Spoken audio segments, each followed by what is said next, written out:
Monday. We're going to be out at Cromwell, hanging out TPC River Highlands, day number 1 of the Travelers Championship. Giardino in the house, as we always like to play. Where in the world is Adam Giardino? And yeah, it's a Friday staple. So all the NCAA stuff's kind of wrapping up. So your rowing stuff has got to be done, right? Yeah. Sailing has got to have its national championship in the books, right? My next on-air play-by-play, I think, is set for mid-August. Some UConn men's and women's soccer.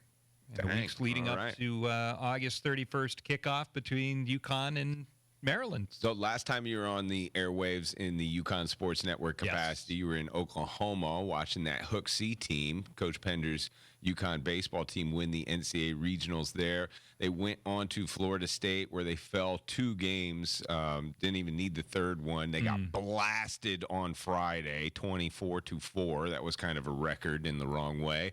And then they fought back and had a really great game on Saturday. They went extra innings, but I don't know if you got a chance to see this Florida State team. They're very talented. Super talented. And this is the ballpark out in Omaha that does not play to their strengths. This is the right field was somewhat of a Homer Dome in Tallahassee. Yeah, and that's not to say they were cheapies. I mean, they were everybody plays in the same park. Yeah, they blasted the baseball all over the place over those 2 days, and they averaged 2.5 home runs per game.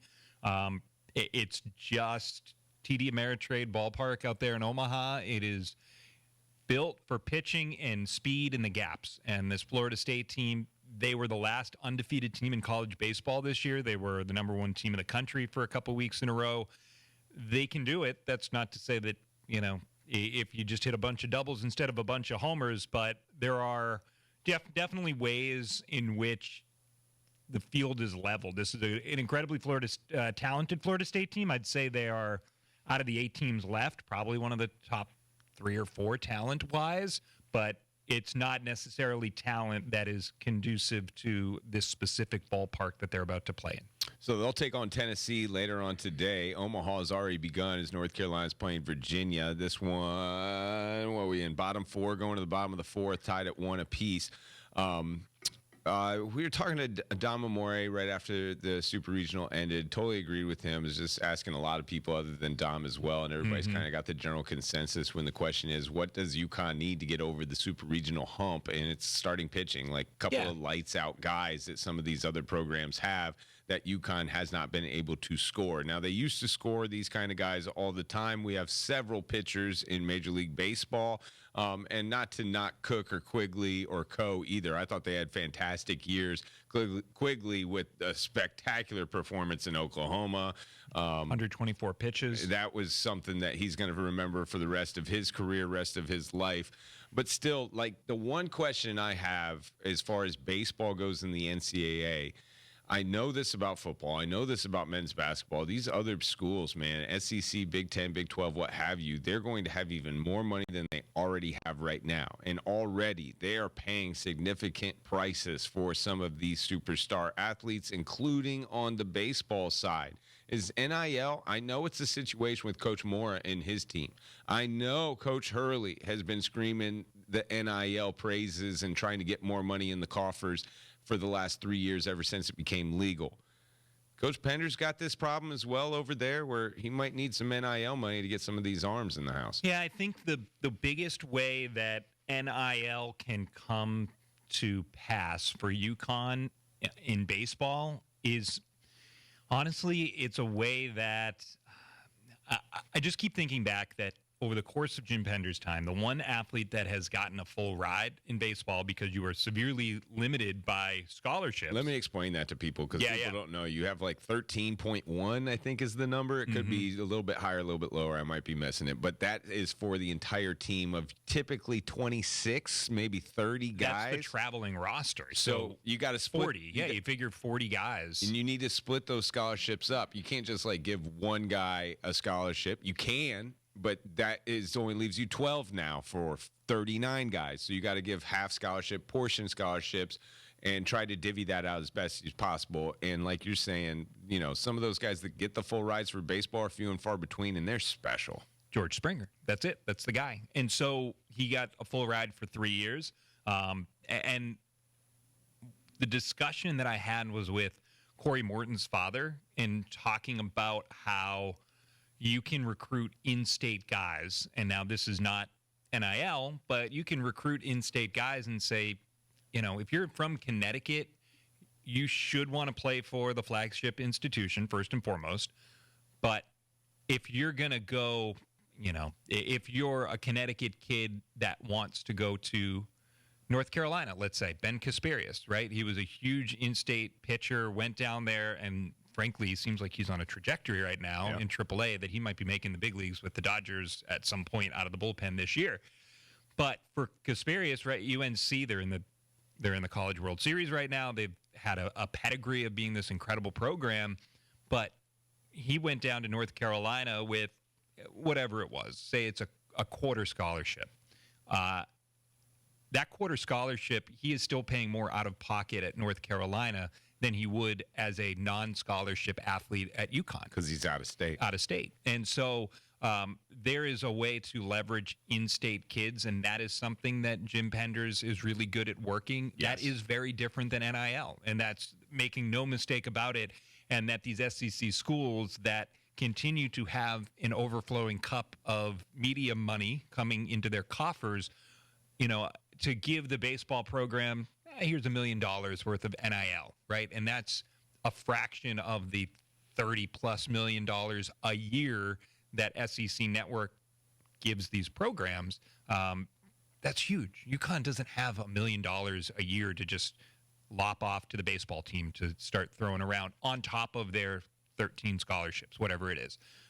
So I think Jim Penders knows that at this point, it's probably not worth trying to plead for NIL money. I don't think that's a resource that's worthwhile for UConn, because any money that they get, NIL is a finite resource. You give it out and it goes away, versus fundraising and finding other ways to put that money into your program. And I think that's where UConn is. I don't think that is going to change. I just don't see.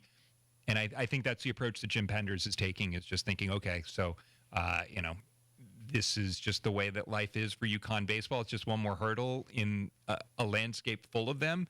And circling back to talking to Corey Morton's dad, that was one of the decisions that helped him make that call. And Corey's father is former big leaguer, so not specifically knowing their financial situation, but presuming that it's typical or maybe a little more comfortable than most, but all it is saying, okay, this is how the finances broke down for our family, and it made all the sense in the world to send Corey for in-state tuition plus some dollars back in our pocket and send him to UConn. The biggest news out of Stores was Coach Hurley coming back and him getting the offer from the Los Angeles Lakers. I think it was last Thursday, and then Monday afternoon, just before they had practice at 2:00, he makes the announcement that he's staying at Stores.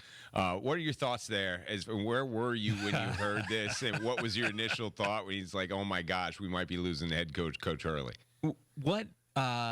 What highway number connects Denver to Moab, Utah? 70. 70, sure. 70. Yeah, I was driving between Denver and Moab, Utah. All right. When I started getting a whole bunch of texts, and it started popping up we had a rental car, popped up on the GPS screen. No way. And that's big news. Yeah.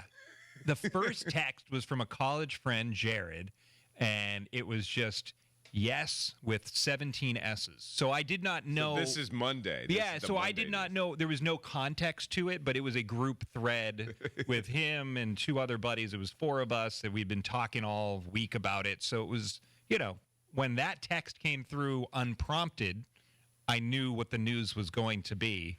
And then 100-something more text followed on different group threads. So by the time we actually landed and parked in Moab, Utah, I had 130-something texts, I think, when it was all said and done, between my family, a couple of other UConn group texts. So that's where I was when I found out. Didn't drive us off a road into a canyon, so that's fortunate. And, just thrilled, right? I mean, that's the only NIL, money, chasing money, it's nice when it's not all about money sometimes. I was trying to explain how rare this is. This doesn't happen. Yeah. And, throw it with the Kentucky job as well. Like twice in an off season, real quick after back-to-back national championships. We have seen so many of these coaches in the football realms, also in men's basketball. Yeah, just jump around. Try, test the waters, and for this to go our way here in stores for UConn in the Big East, college basketball, huge for them. I thought that the Lakers offer was not massive as reported by Adrian Wojnarowski. Right. If it was 8 years, $100 million, if it was closer to that. But, I mean, right, and we will never understand the difference between $70 and $100 million in our lifetime. But you'd like to think maybe, is it 60? So the Lakers eventually offered 70. The report is that the UConn offer is going to be closer to the 50, 60 range. So, right, I mean, what do? Do you talk to your great-great-great-grandchildren that aren't born yet and say, are you guys okay with me taking 50 rather than 100 million? Right? I mean, they're the ones that's going to matter to. It's not. It doesn't matter to Dan Hurley whether he's living off of 50 or $100 million right now. It's 7 generations from now what the Hurleys are going to look like. So, yeah, it's just refreshing. It is everything you've wanted to believe that he was building here seems to have been true, and on a foundation not of sandstone but of concrete. And I think it also builds him the currency, and I'm sure you guys have talked about it. It builds him the currency to when he eventually gets courted by the New York Knicks when that job opens up. That I don't think there's any. I think when that happens, I think, and he accepts that, he entertains the offer, he maybe ultimately accepts whatever it is in the future. I think there is nothing any UConn fan can do to look at him and be annoyed, angry, I think that's the next job, if there is a next job outside of this, and he has done everything right now to have earned every molecule of goodwill that is towards him. Well, the one thing I was thinking too, and just seeing I got heartbroken because I know this is going to happen again. Like you said, like there's going to be another suitor out there for whatever job opens up next season. Dan Hurley's door is going to get knocked on. Yeah. I understand that, but the part is seeing the entire community in 3 days, a weekend, go to their shed, go to their garage, go to their. What can I give Hurley? How can I sweeten this deal? We have, free chicken wings from Jay Timothy's hooking him up. Rasol's Meats is going to give him lifetime meat, I guess. Everybody, sure. Everybody's like, I just imagine Dan Hurley's front yard has just like used boats and just like crap that nobody wanted. But they're like, Coach, you can have all the golf balls I have in my garage. And you just take them as long as you stay.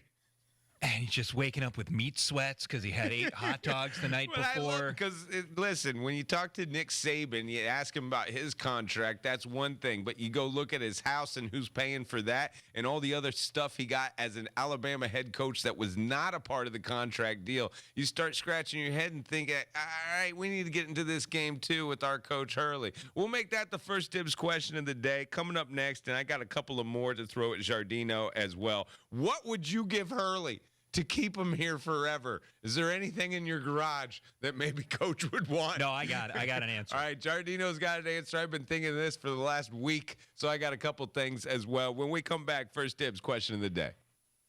Sorting